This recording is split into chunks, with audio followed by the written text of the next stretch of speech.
Cargo operation.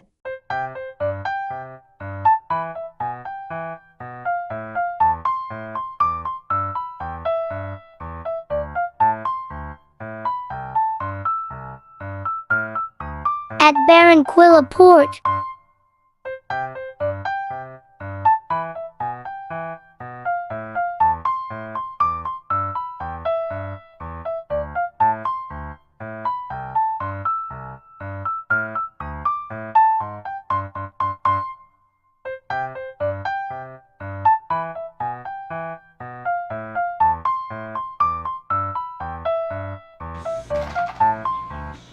Real talk from a seaman.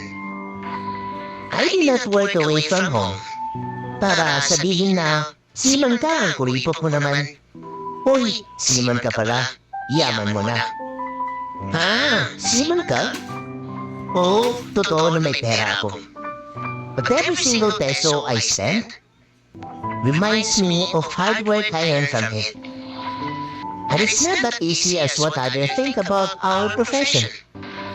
I had to risk my life working in dangerous settings. I had to endure countless sleepless nights at sea. Stress, loneliness, homesickness, seasickness, pressure, and anxiety. I had to sacrifice away from my family and loved ones. In most occasions, I spend most of my life away from them. There are days that I just let my tears fall when I'm alone, to release the exhaustion that I feel. Life on board is so much than the pretty pictures you see. Sometimes, it's really hard to explain, but you will never understand until you experience it. Real talk from a... Kung nagtatrabaho tayo para mabuhay, huwag sana natin kalimutang mabuhay. Ang ibig sabihin, dapat may oras tayo para sa trabaho at may oras dapat para sa sarili mo. Dapat pantay lang sila, dapat balance.